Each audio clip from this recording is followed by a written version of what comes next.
Feeding I would say जो breast milk है it is a liquid gold I would say. Breast milk is the first vaccine itself.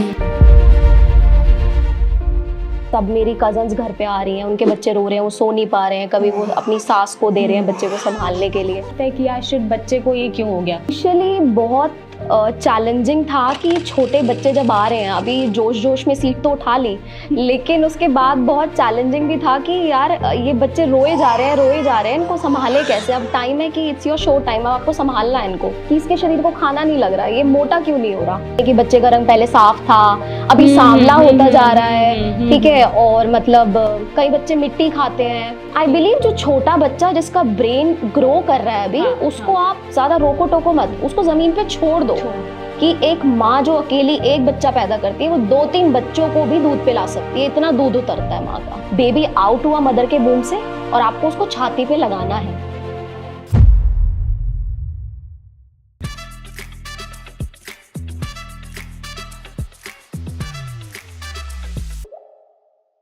Hello everyone, welcome to another episode of podcast with doctor Megha Chaturvedi. आज हमारे साथ जो guest हैं वो बहुत ही special हैं, क्योंकि वो एमडी पीडियाट्रिक्स भी हैं, बट साथ ही साथ मेरी स्पेशल और सबसे खूबसूरत दोस्त है. और ये दोस्ती तब से चली आ रही है जब से हमें शायद पीरियड्स भी नहीं आए थे. तो आज हम वेलकम करते हैं डॉक्टर हिमांशी को और उनसे जानेंगे कि बच्चों की केयर कैसे करनी है, या बच्चे बीमार हो रहे हैं तो हमें क्या करना है, एज अ पेरेंट हमारे क्या रोल होते हैं और हम कैसे बच्चों को एक कंफर्टेबल लाइफ दे सकते हैं. So welcome doctor Himanshi. Thank you doctor Megha. So आपने पीडियाट्रिक ज्वाइन किया, एंड सॉरी टू से मैं यहाँ पे आपको आप एड्रेस करूंगी, राइट. लोगों को कंफ्यूजन ना हो जाए कि ये पुराने दोस्त है भी या नहीं, राइट. बट क्योंकि प्रोफेशनलिज्म मेंटेन कर रहे हैं, तो what inspires you the most to be a paediatric. Doctor Megha, as you know मैं सबसे छोटी हूँ अपने घर में, I am the youngest one there. तो मैंने अपनी फैमिली में अपने ब्रदर्स को, अपने कजन्स को, सबको कुछ प्रॉब्लम से मतलब हमेशा जूझते हुए देखा है, जिसमें कि छोटे बच्चे हैं उनके सबके, और मैं सबसे छोटी थी घर में, उनको देखती रहती थी कि रात को वो रो रहे हैं, या फिर उनको कभी समझ में नहीं आता है ना पेरेंट्स को कि बच्चा रो क्यों रहा है. उनकी लैंग्वेज सिर्फ रोना है, वो अपना दुख एक्सप्रेस कर सकते हैं सिर्फ रो के.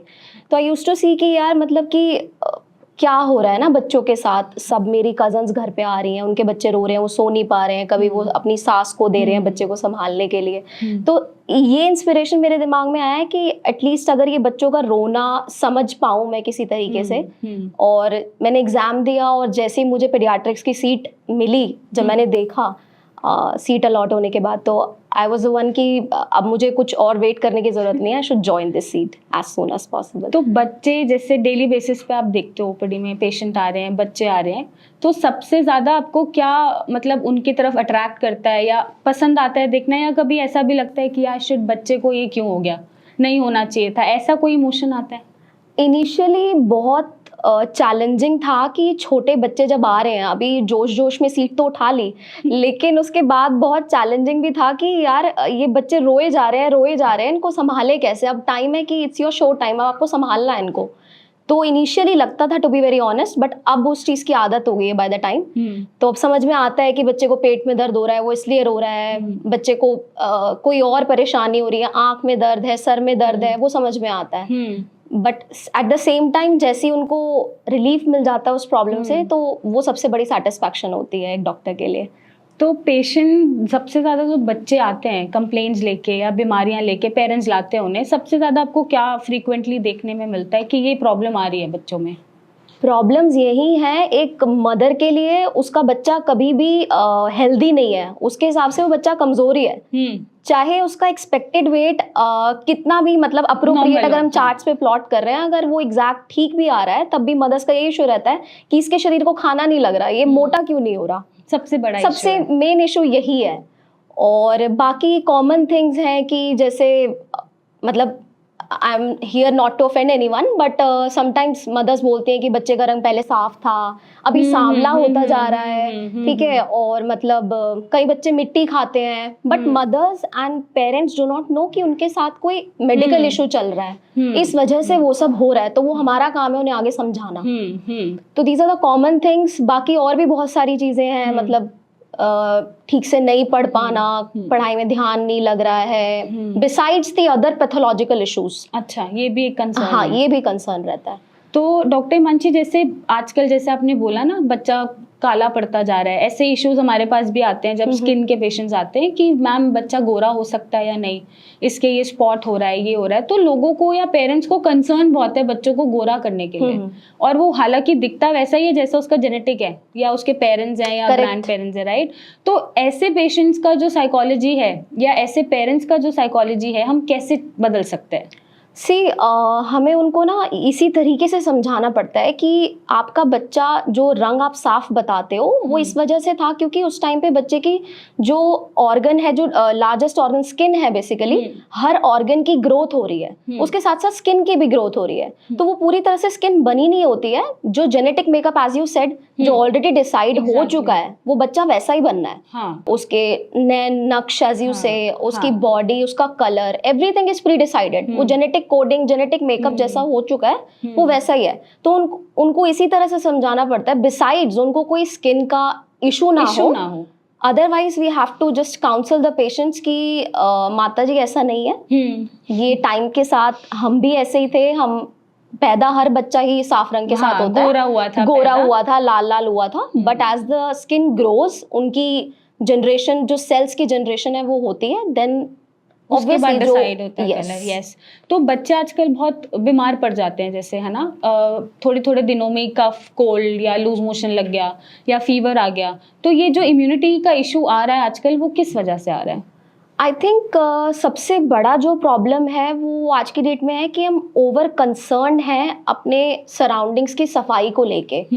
वो ये लिखी हुई भी बात है कि मतलब आप ओवर जब आप साफ रखने लगोगे तो वो ऑर्गेनिजम्स को आप साफ कर रहे हो सरफेस से, ना, राइट।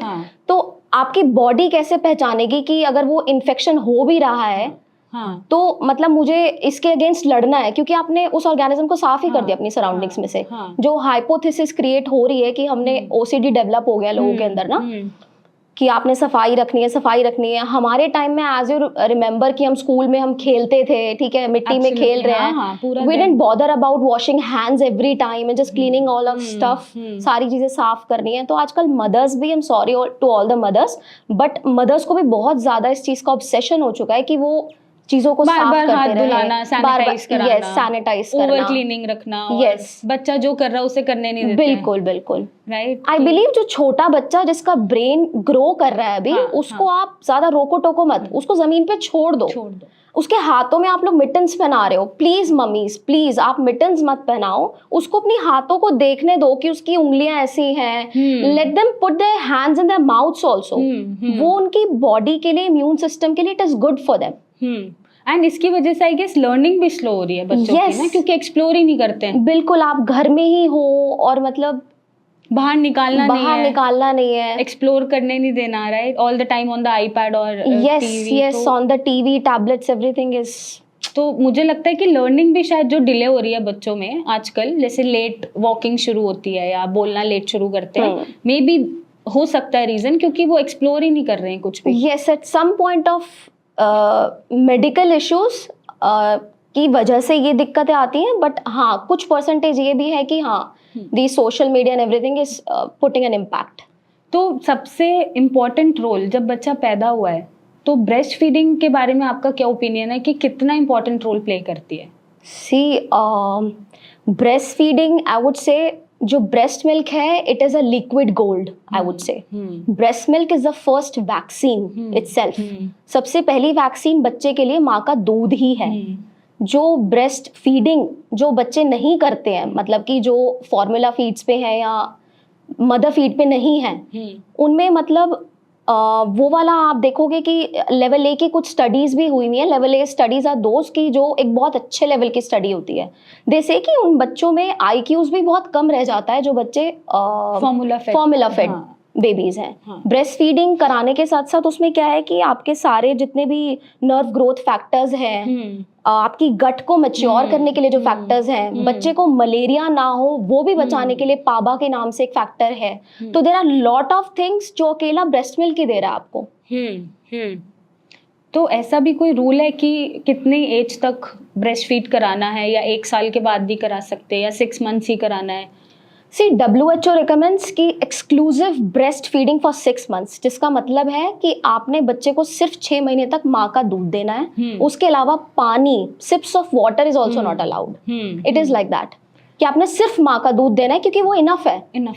एग्जैक्टली। बट लोग जैसे घरों में चलता है, कोई छठी का सेरेमनी हो रहा है 6 days बाद, शहद चटा दिया ये जस्ट या गुट्टी इंट्रोड्यूसिंग, पिला दी, है ना, तो ये सब दिस इज नॉट रिकमेंडेड। वही मैं बता रही हूँ आपको कि breast milk itself is sufficient for the child, the infant, लेकिन अब लोग सोचते हैं कि इसको चटा दो, और उसके पीछे अपने मिथ्स होते हैं, चीजें होती हैं, लेकिन वो उस चीज की अज्ञानता है लोगों में कि आप ये नहीं समझ पा रहे हो कि भी उस बच्चे का जो गट है वो मैच्योर हो रहा है, अभी हुआ नहीं है। अभी उसको टेस्ट नहीं पता है किसी चीज का। अगर आप सोचो उसको दाल चटा दी खाते हुए, उसको हलवा खिला दिया, आप उसका नुकसान कर रहे हो। उल्टा खीर चटा दी कि कोई बात नहीं, हमारे पास सारा दिन इसी तरह के पेशेंट्स आते हैं। अच्छा, अरे जी बस थोड़ा सा चटा दिया था, मतलब हाँ, they don't know about it। But breast feed भी आप चटा सकते हो, आप ब्रेस्ट फीड मिल्क क्यों नहीं चटा रहे हो? हाँ, मतलब तो आप डांटते हो पेशेंट को ऐसे कुछ स्टूपिडिटी? डांटना तो वही है कि जब वो नहीं मानते, वो बताते भी नहीं है जल्दी से कि इशू क्या चल रहा है। हाँ, वो तो बच्चे को 2 महीने के बच्चे को दस्त हो रहे हैं। हाँ, क्यों हो रहे हैं? क्योंकि वो क्या है ना, वो सोचते हैं, वही मैंने जैसे भी आपको पहले बोला कि माँ को ये लगता है बच्चे का पेट नहीं भर रहा है, उसको तो खाना नहीं लग रहा है। माँ को ये लगता है कि उसका दूध सफिशिएंट नहीं है, तो इसीलिए वो क्या करती है, गाय का दूध गर्म किया, वो डाल के बॉटल में दे दिया। हाँ, बहुत कॉमन प्रैक्टिस है कि इसका पेट नहीं भरता जी, इसीलिए हम गाय का दूध इतना आता नहीं है, दूध इतना उतरता नहीं है। भाई मैं आपको मदर्स, मॉमीज, दादीज, इट्स माय रिक्वेस्ट, मैं आपको बताना चाहती हूँ कि एक माँ जो अकेली एक बच्चा पैदा करती है, वो 2-3 बच्चों को भी दूध पिला सकती है, इतना दूध उतरता है माँ का। ये कुदरत ने ऐसा बनाया है। एग्जैक्टली, मतलब बच्चा हुआ है तो दूध तो उतरेगा। हाँ बिल्कुल। But I have seen many people, doctor Himanshi, जो फीमेल्स ये बोलती है हमारा तो दूध ही नहीं उतरा, आया ही नहीं, तो ऐसा पॉसिबल शायद मुझे तो नहीं लगता। Not possible. देखो ये सारी एक हार्मोनल साइकिल है। हाँ, प्रोलैक्टिन एंड ऑक्सीटोसिन, ये 2 हार्मोन्स हैं। आपकी एक ग्रंथि होती है ब्रेन में, पिट्यूटरी, एंटीरियर पिट्यूटरी से निकलता है आपका प्रोलैक्टिन और पोस्टीरियर से ऑक्सीटोसिन, राइट। तो इन दोनों ही हार्मोन्स का जैसे ही बच्चा पैदा होता है तभी काम, जैसे ही मदर अपने बच्चे को, वैसे हम बोलते हैं कि with in 1 hour, golden hour जिसको बोलते हैं, बेबी आउट हुआ मदर के वूम से और आपको उसको छाती पे लगाना है। वो किस लिए? ताकि उसकी ब्रेस्ट फीडिंग साइकिल शुरू हो जाए, हार्मोन्स का काम स्टार्ट हो जाए। बच्चे को सेंसरी स्टिमुलस मिलता है मदर के निप्पल पे सक करते ही, प्रोलैक्टिन पिट्यूटरी के पास मैसेज जाता है कि प्रोलैक्टिन सीक्रेट होना स्टार्ट हो गया। देन ऑक्सीटोसिन जो है वो उस निप्पल में से दूध को बाहर निकालेगा। ऑक्सीटोसिन का ये काम है।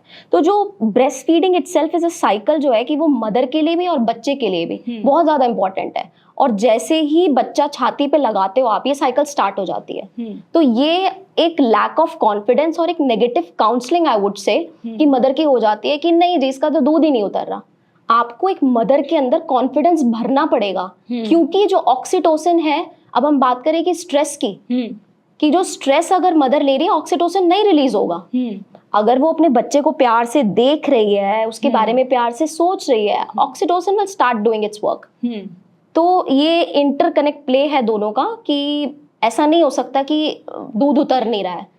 इवन हम ये बोलते हैं कि जो मदर्स बोल देती हैं कि हमने तो बस 1 महीना या 15 दिन दूध पिलाया था, उसके बाद दूध उतर ही नहीं रहा है। Even we trial that at that time also, हम दोबारा से ट्रायल करके देखते हैं, जो कि थोड़ा मुश्किल हो जाता है बाद में करना, कि आप दोबारा से इनिशिएट करो उस साइकिल को। तो ये क्या एक मिथ है कि दूध पिलाने से ब्रेस्ट हमारे खराब हो जाएंगे, सैगी हो जाएंगे, लूज हो जाएंगे, इसलिए नहीं उतर रहा, या पेन से वो डर जाते हैं या वो पिलाना ही नहीं चाहते हैं, ऐसा भी कुछ हो सकता है? मेनली क्या है कि ब्रेस्ट सैगिंग का ब्रेस्ट फीडिंग से कोई लेना देना नहीं है। Exactly, yes, because you know why, क्या होता है कि आपको प्रेगनेंसी स्टार्ट हुई है, इंडियन सिनेरियोज के अंदर ये बहुत कॉमन है कि वी ओवर ईट।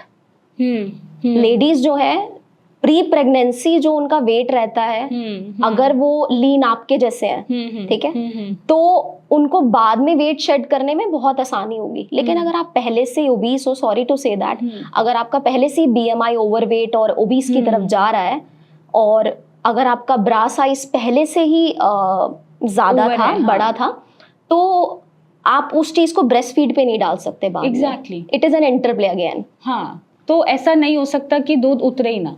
नो, ऐसा नहीं हो सकता। तो और ये एस्केप है खुद को शायद गिल्ट फ्री करने के लिए? प्रॉबेबली जैसे कि आजकल का मॉड वर्ल्ड है तो women might be like, but let me tell you ladies, all of you, breast feeding से ही पोस्ट प्रेगनेंसी वेट लॉस भी होता है. एग्जैक्टली ये बहुत लोगों को नहीं पता है.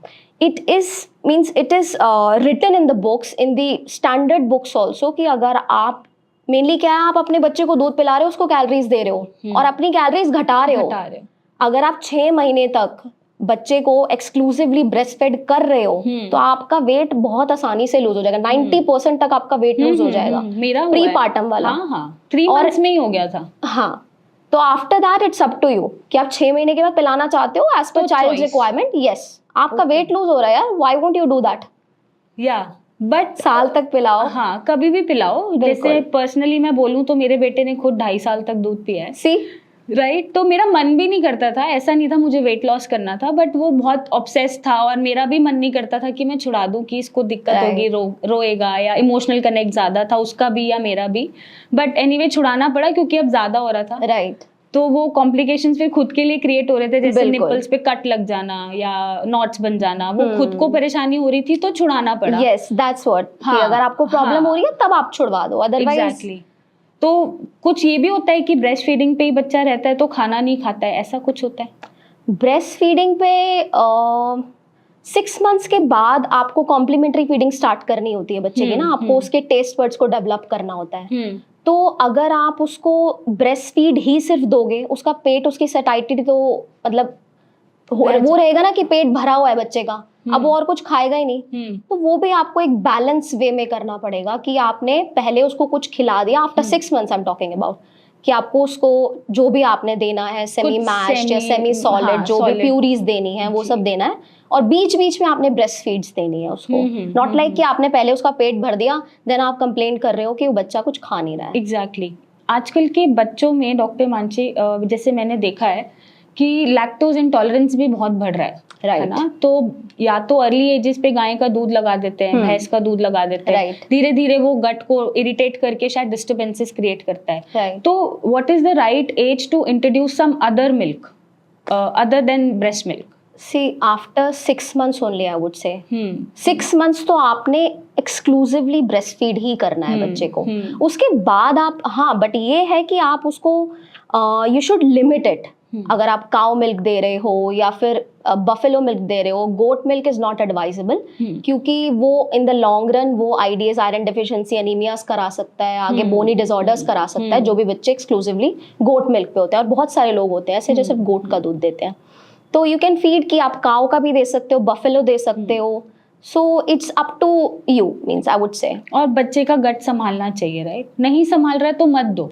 यस, है ना. डिपेंड्स कि देखो वो एक एलर्जीज होती हैं, काउ मिल्क प्रोटीन एलर्जी होती है, तो वो सिनेरियोज अलग है. We are talking in general. अगर किसी बच्चे को दूध से लैक्टोज इंटॉलरेंस जो है प्राइमरी, तो प्राइमरी लैक्टोज इंटॉलरेंस हो गया जो बच्चे को माँ के दूध से ही परेशानी है, but it is very rare, it is not there. तो जो सेकेंडरी लैक्टोज इंटॉलरेंसेस हैं वो होती ही फॉल्टी फीडिंग की वजह से है. कि आप क्या कर रहे हो, आपने आधा लीटर दूध लिया गाय का, उसके अंदर 2 लीटर पानी मिला दिया या 1 लीटर पानी मिला दिया. कैलोरी डेफिसिट तो वहीं रह गया ना. आप दे क्या रहे हो बच्चे को, पानी दे रहे हो ना. तो that starts to create the issues. उसके बाद प्रॉब्लम स्टार्ट होती है. तो क्या सही तरीका क्या है दूध देने का? दूध जो आपने गाय का अगर दूध लिया उसको बॉईल करो अच्छे से to prevent the bovine infections. उसको बॉईल करके, और प्लास्टिक की बॉटल्स प्लीज ना यूज करें, आई वुड सजेस्ट. सबसे बड़ी दिक्कत ये है कि हम प्लास्टिक बॉटल्स के अंदर गरम गरम दूध डालते हैं. इट्सेल्फ जो माइक्रो प्लास्टिक्स आप लोग आजकल पढ़ते होंगे, आ रहे हैं स्टडीज, तो आप प्लास्टिक बॉटल तो सबसे पहले यूज करना बंद कर दीजिए. ग्लास बॉटल या फिर कटोरी चम्मच. See, hmm, I am sorry mothers, but हम अपना लेबर कम करने के लिए बच्चे को बॉटल मुंह में लगा देते हैं. हाँ. कि आप इधर उधर काम कर रहे हो, इजी है, इजी पीजी, डाला और दे दिया बच्चे को. बट अगर आप उसको बॉटल में डाल के दे रहे हो तो आप ये सोचो कि उस निप्पल के अंदर कितने बैक्टीरियाज हैं. वो निप्पल गिर रहा है. आई वुड, अगर आपने बॉटल से देना भी है तो आई वुड सजेस्ट कि आप हर 2-2.5 से मतलब 3 महीने तक उसको चेंज कर दो, जब आपको लगे कि बॉटल पे स्क्रैचेस पड़ने स्टार्ट हो गए हैं. और जो उसका आगे का जो पैसिफायर पार्ट है, निप्पल पार्ट है, उसको तो आपने वॉश करना ही करना है. स्टेराइल भी कर सकते हैं. बिल्कुल, उसको वॉश किए बिना नहीं देना है. तो गर्म करके हम उसमें कितना डाइल्यूशन कर सकते हैं, या डायरेक्ट हमें डाइल्यूट करना ही नहीं है, नहीं डायरेक्ट देना है? डायरेक्ट देना है। ओके। क्योंकि हमें कैलोरी कंटेंट को, हम बच्चे की कैलोरी कंटेंट बहुत ज़्यादा ज़रूरी है इनिशियल ईयर्स में ना लाइफ के। तो जैसे कि आप एक साल के बच्चे को कम से कम 1000 किलो कैलोरीज की ज़रूरत होती है। उसके बाद आप 2 साल के बाद 1100, 3 साल में 1200, इस तरह से कैलोरीज की रिक्वायरमेंट है। अगर आप उसको कोई चीज़ डाइल्यूट करके दे रहे हो या सही कैलोरी अमाउंट में नहीं दे रहे हो, उसकी ग्रोथ आप मत एक्सपेक्ट करो फिर। एग्जैक्टली। तो बिना डाइल्यूशन के दूध अगर बच्चे को सूट कर रहा है तो दे सकते हैं? बिल्कुल दे सकते हैं। और बच्चा नॉर्मल खाना कब तक खा सकता है, किस एज तक खा सकता है? नॉर्मल खाना जैसे हम और आप खा लेते हैं, कुछ भी बना वो खा लिया। देखो ये है कि 1 साल के बाद, 1 साल तक बच्चे को, जब 6 महीने के बाद हम कॉम्प्लीमेंट्री फीडिंग स्टार्ट करते हैं, उसमें क्या होता है कि हमें बच्चे को अलग अलग फूड देने का मकसद क्या होता है कि आज उसको दाल दे दी, आज उसको कुछ मीठा दे दिया, ताकि हम उसके टेस्ट को डेवलप करें। अभी उसका डेवलपमेंट का टाइम चल रहा है। जो बच्चे के इनिशियल 2 साल होते हैं उसके अंदर उनका ब्रेन डेवलप हो रहा होता है, वो टेस्ट डेवलप कर रहे होते हैं। तो उस टाइम तक आप उसको अलग अलग टेस्ट से यू हैव टू, मतलब उनको what do you call that, recognise करवाओ आप उनको कि इस चीज का ये टेस्ट है, इस चीज का ये टेस्ट है। उसके बाद आप जब बच्चा और 1.5 साल का, 2 साल का होने लगे, तब उसके साथ में आप प्लेट लगाओ। एग्जैक्टली। अपने साथ बिठाओ, उसकी प्लेट लगाओ, और उसको आप ये मत सोचो कि गंदा हो रहा है, ये क्या हो रहा है, उसको छोड़ दो। Let him splash his hands, late his, मतलब उसको अपना मुंह गंदा करने दो, कपड़े गंदे करने दो, कोई दिक्कत नहीं है।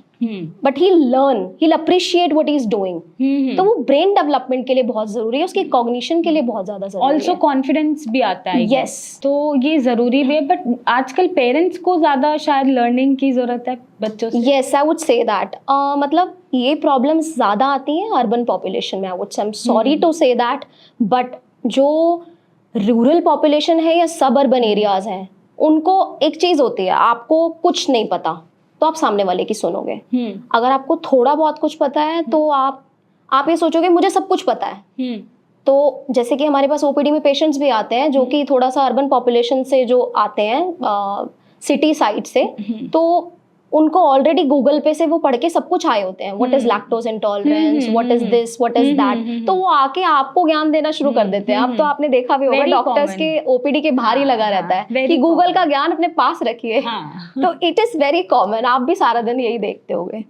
पेशेंट को कुछ भी बताओ ना तो उनका पहले से काउंटर अटैक आता है कि हमने तो ऐसा नहीं पढ़ा है। यस, है ना। तो they are very intelligent, but वो भूल जाते हैं कि शायद हम इतने टाइम से सेट ऑफ पेशेंट देख रहे हैं, प्रैक्टिस सक्सेसफुल है तो किसी वजह से हैं। बिल्कुल। बट ऐसे नहीं, ऐसे तो ये तो बहुत कॉमन इश्यूज है, हर किसी के साथ, एवरीबॉडी फेस दैट। जो डॉक्टर है उसे फेस करना ही पड़ता है। बिल्कुल। तो जैसे मैम ये भी होता है आजकल कि बच्चों को टैल्कम बहुत लगाया जाता है गोरा करने के लिए। Oh, yes. काजल लगा के आईज बड़ी कर दी जाती है ना। तो yes. उनका भी स्किन केयर फॉलो हो रहा है। yes. मेरे पास पूछते हैं कि हम कौन सा सनस्क्रीन बच्चे को लगाएं, तो मैं 1 मिनट तो मैं भी ऐसे सरप्राइज हो जाती हूँ कि मतलब 6-7 महीने के बच्चे को क्यों ही लगाना है। राइट। तो इसके ऊपर आपका क्या ओपिनियन है? सी, फर्स्टली काजल सबसे पहले तो आप लगाते टाइम टॉक्सिन मीडिएशन कर रहे हो आंखों के अंदर, जिसकी वजह से बच्चे को कोई भी स्टाफ या फिर किसी चीज का भी कंजक्टिवाइटिस या कोई भी इन्फेक्शन हो सकता है, फॉर दैट एग्जांपल।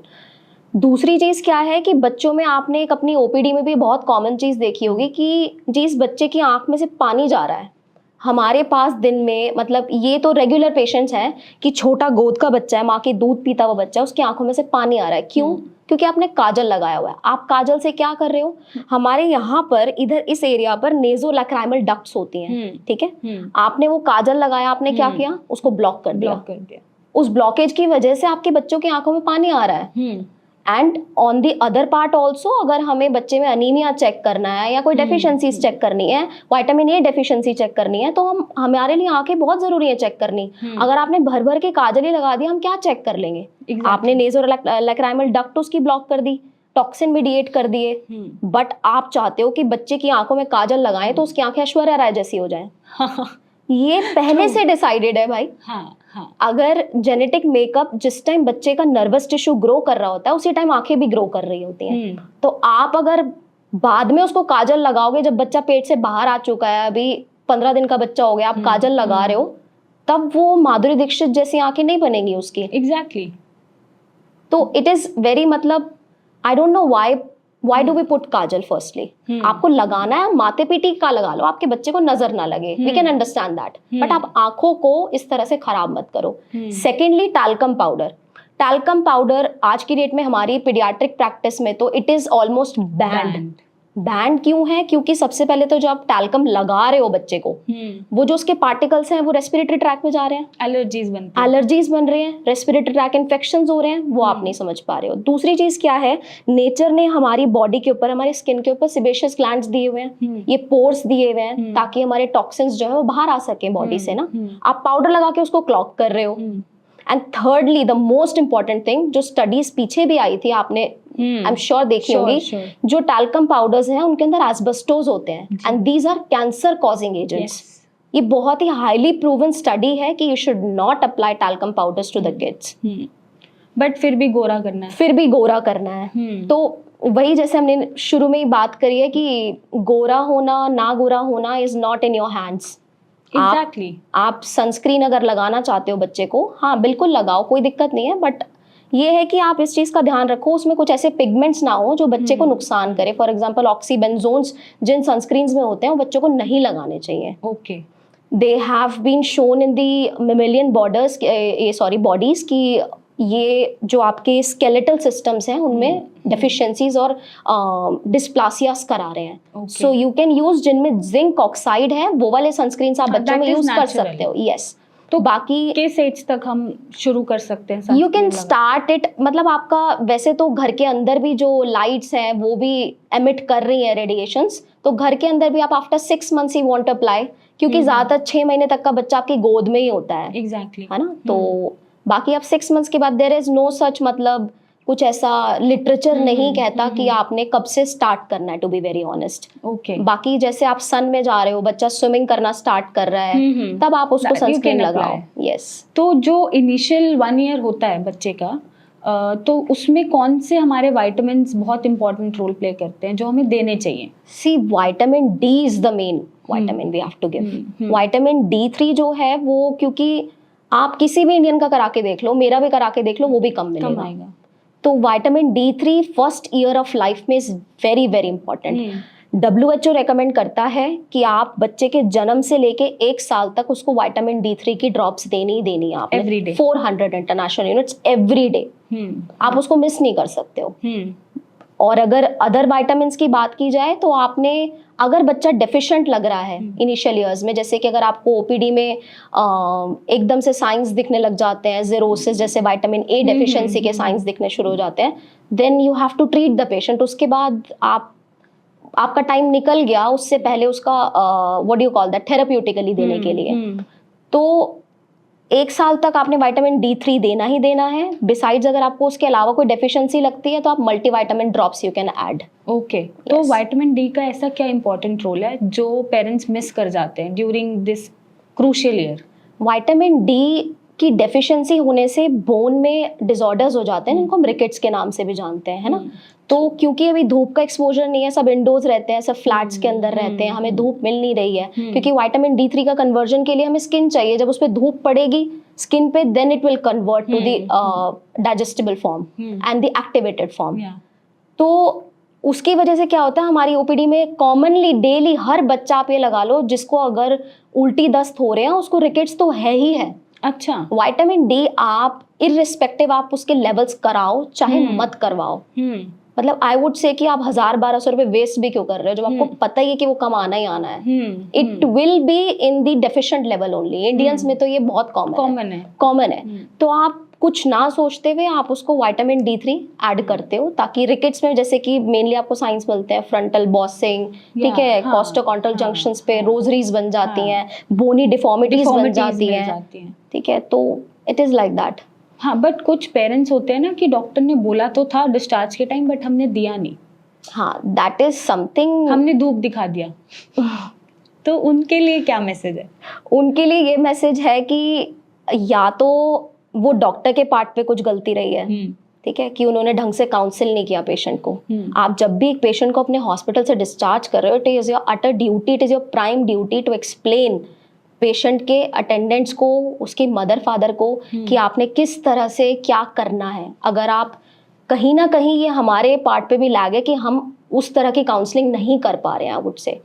या वैसा इम्पैक्ट नहीं दे पा रहे, वैसा इम्पैक्ट नहीं दे पा रहे हैं, क्योंकि अगर आपके पास बहुत सारी ओपीडी में पेशेंट्स आ रहे हैं, जैसे गवर्नमेंट सेटअप्स में आप देखते होंगे इतना मरीज है कि आप एक एक पेशेंट को अच्छे से एक्सप्लेन नहीं कर सकते हैं, तो there are separate units for that, there are separate people sitting and explaining and counselling, there are counselling rooms जो एक्सप्लेन कर रहे हैं कि आपने बच्चे की रेगुलर हेल्थ चेकअप के लिए आना है हर 15 दिन पे, इसकी लेंथ मेजरमेंट के लिए, इसके वेट मेजरमेंट के लिए, and there are people who are concerned, but जो नहीं है those are, I am sorry but those are neglected child, कि पेरेंट्स नहीं ध्यान दे रहे हैं। वो क्योंकि 4-4 5-5 बच्चे हैं घर में, पॉवर्टी है, किस किस पे ध्यान देंगे।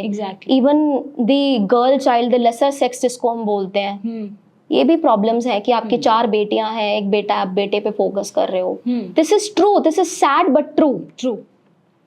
सो अभी मैम जैसे ऑटिज्म के केसेस भी बहुत देख पा रहे हैं हम, है ना। जब हम किड थे तो हमें नहीं समझ में आता था ऑटिस्टिक चाइल्ड क्या हो सकता है, या हमने रेयरली कोई अपनी क्लास में ऐसा कोई बच्चा देखा होगा, या हमने अपने जो भी ग्रुप था उसमें देखा होगा, बट आजकल लाइक वेरी कॉमन। तो ये क्यों बढ़ता जा रहा है? Autism and ADHD, these are 2 things जिसका कॉम्बिनेशन आपको आजकल हर तीसरे बच्चे में मिलने वाला है, because of these tablets, this technological era, this everything is creating the fuss everywhere.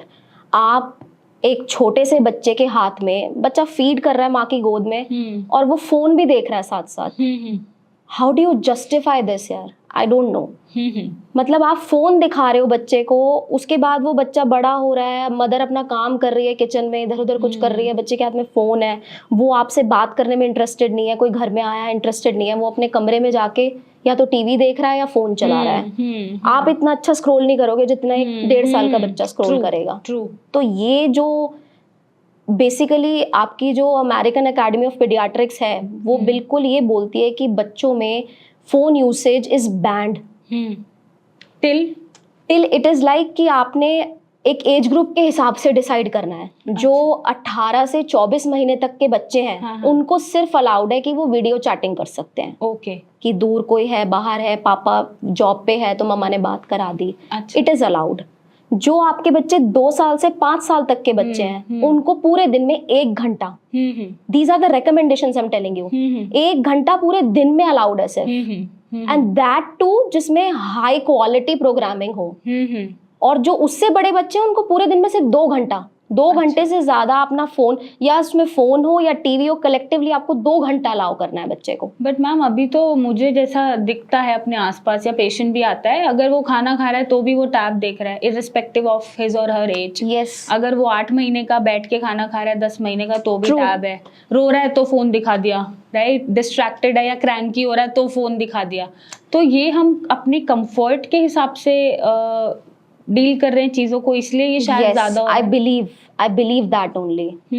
You अभी आपने जैसे बोला ना डॉक्टर मेघा कि अभी ऑटिज्म और ADHD क्यों बढ़ रहा है, दीज आर द थिंग्स जो साइकेट्रिक साइकोलॉजिकल इश्यूज बच्चों के अंदर लेकर आ रही हैं। आपने काफी सारी एम्स की और RML की वीडियोस देखे होंगे जिनमें बच्चे नींद में भी दे आर स्क्रोलिंग।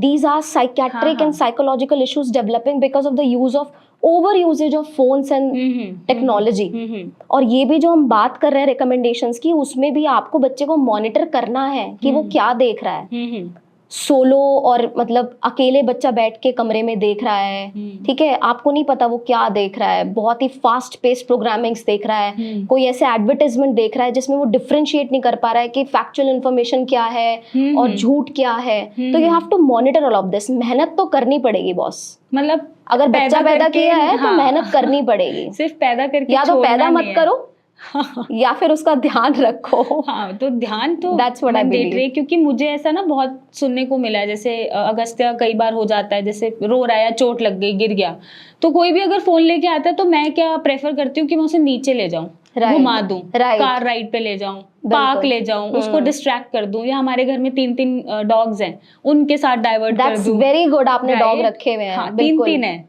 तो उनके साथ हम कोशिश करते हैं कि मैं वहां पे उसको डाइवर्जन दे दूं, रादर देन कि हाँ ले बेटा तू वीडियो देख ले और चुप हो जा। Very nice, you should do that, everyone should do that, कि आप पेंटिंग करवाओ। हमारे टाइम में आपको याद होगा डॉक्टर मेघा, हम जब छोटे थे तो हम लोग बाल भवन जैसी जगह होती थी जहाँ पर आपको एक्स्ट्रा करिकुलर एक्टिविटीज सिखाई जाती थी छुट्टियों में। समर कैंप्स होते थे, हम पेंटिंग्स कर रहे हैं, हम वहाँ पे मेहंदी भी लगाना सीख रहे हैं, वहाँ पे अगर बड़ी दीदी सिलाइयाँ कर रही हैं तो हम उनके पास भी जाके बैठ रहे हैं। एंड हम, मुझे तो ये याद नहीं है डॉक्टर मानसी कि हमने कौन से कंपटीशन में पार्टिसिपेट नहीं किया।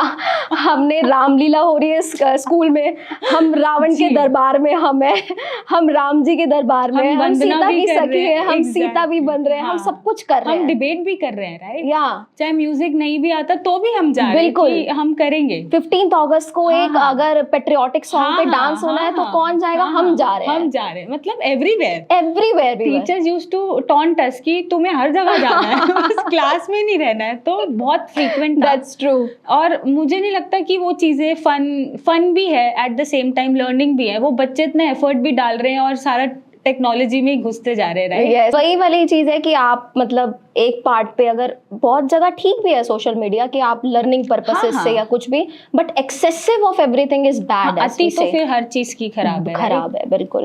तो डॉक्टर मानसी, ये बहुत कॉमन सी प्रैक्टिस है, बच्चे जैसे टीदिंग हो रही है तो वो दीवार खाना शुरू कर देते हैं, मिट्टी चाटना शुरू कर देते हैं, फ्लोर्स खा रहे होते हैं। तो ये वो हैबिट से करते हैं या फिर कुछ उनमें कंडीशन डेवलप हो रही होती है? ये जो टीदिंग के टाइम पे हो रहा है, बेसिकली ये टीदिंग की वजह से नहीं हो रहा है, ये प्रॉब्लम है आयरन डेफिशिएंसी एनीमिया की, जो बच्चे मिट्टी खा रहे हैं। आपको तुरंत ऐसे बच्चों का CBC कंप्लीट ब्लड काउंट कराना चाहिए, और आपको डेफिनेटली, वैसे तो आप रिपोर्ट्स भी ना करा, आपको देख के समझ में आ जाएगा क्लिनिकली भी कि उनके अंदर अनीमिया डेवलप हो रहा है, इसलिए वो बच्चे मिट्टी खा रहे हैं। और मिट्टी खाने की वजह से वहां पर जो है फिर वर्म्स इन्फेस्टेशंस भी हो रही हैं। उसके लिए आपको उसको डीवॉर्म भी करना पड़ेगा। तो ये सारी चीजें साथ साथ चलती हैं। हमें लगता है कि अरे हमने भी खाई थी, ये भी खा रहा है, कोई दिक्कत नहीं है। कई बच्चे बर्फ खा रहे होते हैं निकाल के फ्रिज में से ना, तो this is also sign of anaemia only. हम सबसे पहले ये पूछते हैं मिट्टी तो नहीं खाता ये? It's very common practice. तो ऐसे में हम आयरन सप्लीमेंटेशन दे सकते हैं? यस, बिल्कुल देना ही पड़ेगा हमें। और उसके बाद आप देखना 2-3 महीने के बाद the child improves drastically।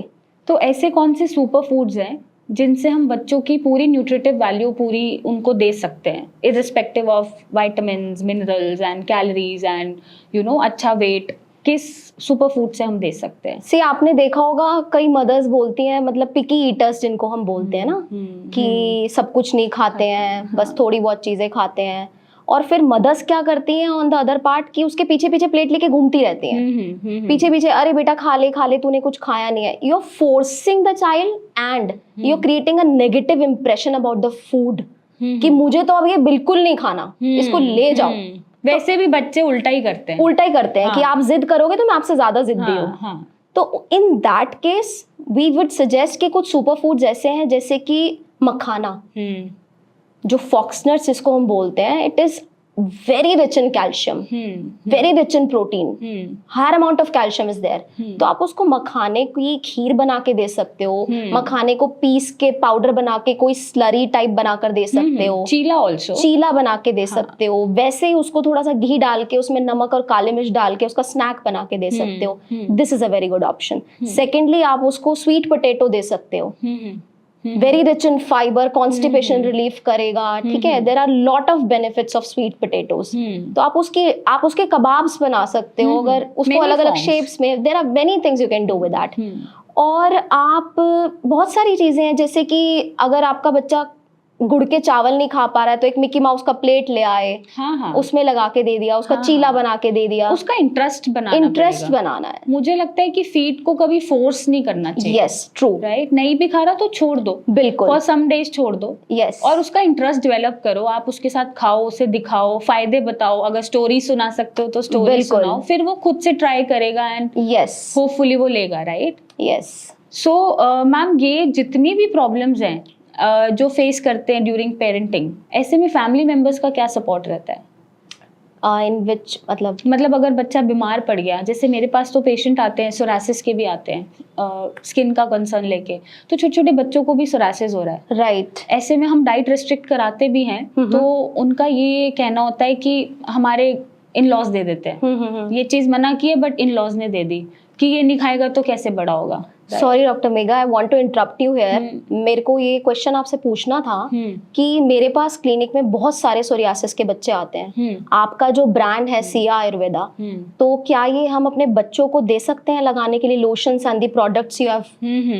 Absolutely ma'am, absolutely, क्योंकि इनमें पैराबेन, सल्फेट, स्टेरॉइड कुछ भी नहीं है। Oh great. And they are all herbal, right? सारे इंग्रेडिएंट्स आप अगर पढ़ोगे भी तो सारे हर्बल ही मिलेंगे। ऐसा कोई इंग्रेडिएंट यूज नहीं करा जो बच्चों की स्किन को भी डैमेज कर सकता है। Oh that's great. बहुत इश्यूज हैं आजकल बच्चों में डर्मा के। सो डेफिनेटली आपके प्रोडक्ट्स मैं उनको दूंगी। Absolutely, absolutely. एंड मैम, ये जो सपोर्ट है फैमिली का, वो कैसे मिल सकता है? Support I think in a positive counselling way, means जैसे हम एक पेशेंट को, अगर आप बाहर भी डॉक्टर्स के पास भी, काउंसलर के पास भी लाके काउंसलिंग करवाना चाहते हो, वो कुछ नहीं, वो मतलब कुछ बहुत अलग से, मतलब कुछ अलग से नहीं करा जाता है, उसमें भी तरीका ही बताया जाता है आपको। वो आपको समझा के भेजते हैं कि आपने आप बच्चे को, जैसे आप कुछ भी, आपको ऑब्वियसली एंगर इश्यूज होते हैं कई पेरेंट्स में, किसी तरह से फ्रस्ट्रेट हैं या कुछ हैं, तो अपना गुस्सा बच्चों पे निकाल देते हैं, जिसकी वजह से बैटर बेबी सिंड्रोम और ये सब चीजें हो जाती हैं। तो आपको थोड़ा सा काम रह के पॉजिटिव एटीट्यूड में, क्योंकि बच्चा है, उसका ब्रेन डेवलप कर रहा है, उसको समझने में आपकी सपोर्ट की जरूरत है, उसको पॉजिटिव वे में समझाओ। ये नहीं कि अगर वो अंगूठा चूस रहा है तो उसमें मिर्ची लगा दी, this is a negative way. True. तो उसके लिए आप क्या कर सकते हो, अंगूठे पे एक कीड़ा बना दिया पेन से, rather than putting the, so that makes a difference ना, कि आपने किस तरीके से नेगेटिव इम्पैक्ट डाला है और एक क्या पॉजिटिव इम्पैक्ट डाला है। एग्जैक्टली। तो दैट मेक्स अ डिफरेंस। तो स्टे पॉजिटिव, और जो आप सिखाओगे, जैसे संस्कार आप दोगे बच्चों को, वैसे ही वो सीखेंगे बचपन से, जो देखते रहेंगे घर में। अगर आप भी शाम को पूरा ग्लास भर के चाय पियोगे तो बच्चा भी बड़ा होकर चाय पिएगा शाम को। अगर आप उसकी जगह हल्दी का दूध पियोगे तो बच्चा भी हल्दी का दूध ही पिएगा। True enough, right. क्योंकि ये प्रैक्टिस मैंने देखी है, अपने घर में ही देखी है, क्योंकि इट्स अ जॉइंट फैमिली, तो बहुत सारे मेंबर्स हैं, राइट? तो अगर जैसे मैंने एक हैबिट डाली हुई है, कोकोनट वाटर पीना ही है, तो वो खुद मांग के पीता है। अब उसका टेस्ट डेवलप हो गया है, राइट? बट जैसे ही कोई गेस्ट आया है और उसने कोल्ड ड्रिंक या जूसेस देख लिए, तो वो मांगता है। तो मुझे वहाँ स्टोरीज क्रिएट करनी पड़ती है, राइट, कि इससे अब तू, हो सकता है तू रोए, देख, हो सकता है तेरे को तंबी भी दर्द हो या तू वॉमिटिंग करे, तो तू मत ले। एंड ही अंडरस्टैंड्स, थोड़ा सा जिद करके ही अंडरस्टैंड्स, वो डाइवर्जन आ जाता है। तो ये घर पे एक मैसेज मेरे हिसाब से देना चाहिए लोगों को, कि अगर आप चाहते हो बच्चा हेल्दी खाए, हेल्दी रहे, तो आपको भी अपना लाइफस्टाइल चेंज करना पड़ेगा। करेक्ट। यू कांट एक्सपेक्ट कि आप सो रहे हो पूरा दिन, कोई फिजिकल एक्टिविटी नहीं कर रहे हो, जंक फूड खा रहे हो, और बच्चा भी फिर वही फॉलो करे। ये नहीं हो सकता। बिल्कुल, जो वो देखेगा वो वही करेगा, उसको नहीं पता है। तो खुद में चेंज लाने की जरूरत है, राइट? That's true. तो मैम, आपको सबसे अच्छा पार्ट क्या लगता है अपनी जॉब का? मुझे बहुत अच्छा लगता है डेली काम पे जाना, सुबह तैयार होके, क्योंकि मुझे ये दिख रहा होता है वहाँ पे मेरी ओपीडी में शोर मच रहा होगा, छोटे छोटे बच्चे घूम रहे होंगे, कोई कुछ कर रहा होगा, कोई कुछ कर रहा होगा। Usually as a doctor, you also, आप ये डेली फेस करते होगे कि मतलब ठीक है हमारा काम है, सब कुछ है, बट एट दी, मतलब सारा दिन आप सोचने के बाद, अरे यार ये करना है, वो करना है, ये है, बट बच्चे आपको सारा दिन चीयरफुल रखते हैं, है ना? वो कभी कुछ कर रहे हैं, कभी कुछ कर रहे हैं। इवन आप किसी सैड मूड में भी हो तो भी वो कुछ ऐसी उल्टी सीधी हरकतें, फनी हरकतें करेंगे कि आपका मूड फ्रेश हो जाता है, आप किसी स्ट्रेस में हो। तो ये पार्ट मुझे सबसे अच्छा लगता है कि अगर आप उनको बोलोगे यहाँ चेयर पे बैठना है, तो चेयर पे नहीं बैठेंगे, वो टेबल पे बैठेंगे। तो आप ये सोचोगे आप इस पे गुस्सा तो करोगे नहीं ना, क्योंकि उसको पता ही नहीं है, उसको जो करना है उसको करना है। वो कहते हैं ना, बाल हट। तो दिस इज द थिंग, वो जो छोटी छोटी क्यूट चीजें हैं, वो आपको रिफ्रेश रखती है सारा दिन। तो ऐसा कोई केस अभी तक आया है जिससे आपको थोड़ा इमोशनल कनेक्ट फील हुआ हो, या लगा हो कि शिट यार ये नहीं होना चाहिए था, ऐसा कुछ? एक न्यूबॉर्न था हमारे पास NICU में। वो बच्चा, उसके फेफड़ों में पानी चला गया था, जिसको हम गंदा पानी बोलते हैं, मेकोनियम स्टेनलाइकर जिसको बोलते हैं। उसके फेफड़ों में वो पानी चला गया, और उसके बाद हमने उसको सब कुछ ट्राई किया। मतलब मैंने अपने हाथों से उसको सर्फैक्टेंट दिया। सर्फैक्टेंट एक ऐसा दवाई, आप समझ लो, दवाई नहीं, वैसे तो वो नॉर्मली हमारे लंग्स के अंदर प्रेजेंट होता है, जिसकी वजह से सरफेस टेंशन कम होता है लंग्स के अंदर, कि आप सांस ले पाते हो। तो जब वो मेकोनियम बच्चे के फेफड़ों में चला जाता है, तो उसकी वजह से क्या होता है, वो सर्फैक्टेंट सारा निकलना शुरू हो जाता है। तो एक तरह से वो फेफड़े हैं भी और नहीं भी, नहीं आप ये भी। कह सकते हो। तो मैंने उसको अपने हाथों से सरफैक्टेंट दिया भी था, और अगले दिन जब हमने उसका एक्सरे करवाया, एक्सरे में इम्प्रूवमेंट भी थी, but after some time, after few hours, the child unfortunately expired. Okay. And that made me so emotional, क्योंकि जब आपके पास काफ़ी सारी टीम होती है डॉक्टर्स की, काफ़ी सारे डॉक्टर्स होते हो आप एक टीम में, लेकिन आप अपने हाथ से जब कोई काम कर लेते हो और आप एक्सपेक्ट करते हो कि हे भगवान ये बच्चा ठीक हो जाए, ये इतनी अपनी लाइफ से लड़ रहा है, इतना कुछ, इतने टाइम उसने निकाल दिया, शुरू के 3-4 दिन निकाल दिए, तो that was a big thing for us. But unfortunately जब वो एक्सपायर हुआ, I was so sad, I cried even. मतलब लगता है कि हाँ, इतनी मेहनत करने के बाद वो बच्चा अपनी जिंदगी से ऐसे लड़ने की कोशिश कर रहा है, फिर भी वो नहीं बच पाया। तो there is something who sitting up there and deciding what we have to do. Yes, absolutely. तो कभी अपने आप को फिर ऐसे में आप चीयर अप कैसे करते हो कि फिर नेक्स्ट डे फिर बच्चे देखने हैं? हाँ, वो भी एक बात है कि डेली, वैसे तो मैं डेली सुबह उठ के पूजा करती हूँ, और मैं भगवान से यही बोलती हूँ कि आज मुझसे जो हो वो अच्छा हो, किसी का बुरा ना हो। That's what I pray for, besides that और कुछ नहीं। तो यही होता है कि कोई दिन आपका बेकार होता है, कोई दिन बहुत अच्छा भी होता है कि आपने एक पेशेंट को ऐसी दिक्कत को ठीक कर दिया कि उसके पेरेंट्स आपके पैरों में पड़ने के लिए तैयार हो जाते हैं कि आपने हमारा बच्चा, हम नहीं है कुछ करने वाले, there is a god setting there, वो भगवान है करने वाला, जो आपको एक बीच में जरिया बना के वो काम करवा रहा है। That's what I believe. We are तो doing our job, we are doing our jobs. तो किसी दिन ऐसा होता है, तो किसी दिन बहुत अच्छा भी लगता है कि कोई ऐसी बीमारी, हमारे पास काफी पेशेंट्स आते हैं वहां पर, जैसे कि वो सब अर्बन एरिया है, तो वहां पर स्नेक बाइट के पेशेंट्स आते हैं, बहुत पेशेंट्स आते हैं, कोबरा बाइट्स के, क्रेट बाइट्स के, पर वो ठीक होते हैं।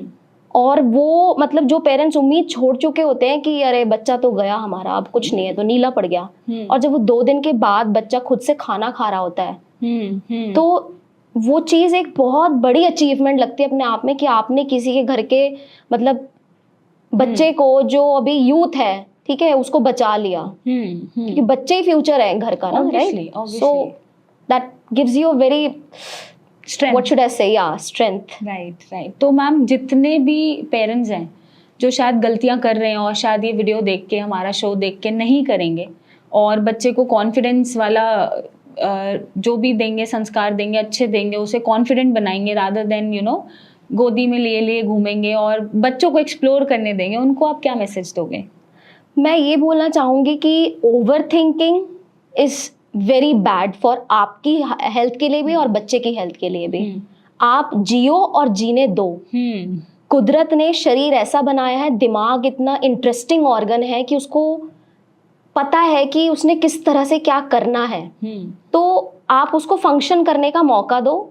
और सेकंड पार्ट ये है कि इस चीज़ का, कि अगर आप अपनी किसी फ्रस्ट्रेशन की वजह से आप वो बच्चे को बड़े होने का, मैच्योर होने का मौका नहीं दे पा रहे हो, तो प्लीज़ ऐसा मत करो।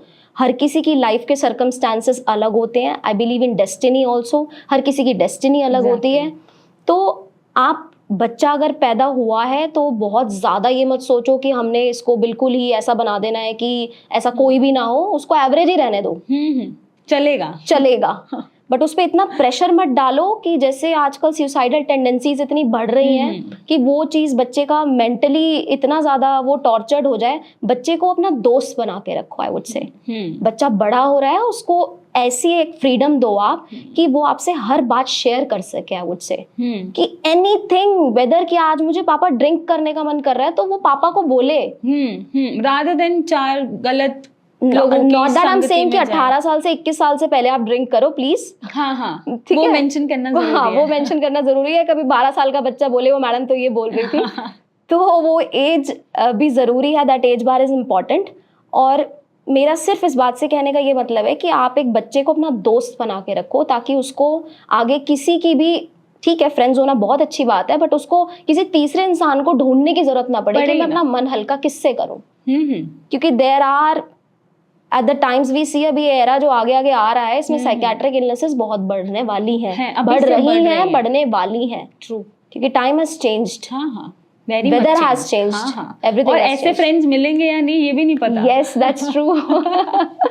सो to all the parents out there, हम यही सजेस्ट करेंगे कि प्लीज आप बच्चों को एक्सप्लोर करने दो, उनका ध्यान रखो, बट इतना मत उनके पीछे पड़े रहो कि वो शायद अपना माइंड डेवलप ना कर पाए या ऐसी कोई चीज़ कर लें जो उनके लिए हार्मफुल हो जाए। आई एम श्योर कि आज आपने डॉक्टर हिमांशी को सुना और शायद कुछ ग्रैस्प किया और शायद कुछ चेंज आप अपने अंदर लाएंगे, तो खुद में चेंज लाना ज़रूरी है और जितने भी मिथ्स हैं वो आपके दूर हो गए हैं। फिर मिलेंगे नेक्स्ट एपिसोड में जिसमें हम बहुत सारी इंटरेस्टिंग बातें करेंगे। And thank you doctor Himanshi for coming, thank you doctor giving Megha. Us valuable time. और आप 4 घंटा ट्रैवल करके आए हो, आई एम सो सॉरी, मुझे नहीं पता था हम इतने साल बाद ऐसे मिलेंगे। नहीं नहीं, मैं अपने दोस्त से मिलने के लिए आई थी। इट्स जस्ट दैट ठीक है, एक चैट ठीक हो है, गया और एक कुछ चैट नहीं। हो गया, मेरे काम लिए भी हो भी गया। ये बहुत अच्छा सेशन रहा और मुझे बहुत अच्छा लगा। आप इतने अच्छे से इतनी मेहनत कर रहे हो और मैं चाहती हूँ कि आप लाइफ में इतनी तरक्की करो। This is from coming from my heart, seriously. No same here जैसे हमने सोचा था बहुत कुछ ना, Yes. 11 12 when we used to study Yes. bio, हम Yes. साथ में ये करेंगे वो करेंगे ये करेंगे बट वैसा कुछ भी नहीं हुआ। हाँ, डेस्टिनी कोई बात नहीं, works, it's destiny, yeah. Destiny works and I hope हम अब जब दोबारा मिलें तो ऐसे ना मिले, बिल्कुल। कंप्लीट चिल मोड में और स्कूल टाइम वाले मोड में ही मिले। Definitely. Right, so thank you all of you and thank you very much ma'am. Thank you so much, Megha, for Thank having you. me here. It was lovely to. Till then, take care, be smart and healthy and love yourself. Thank you.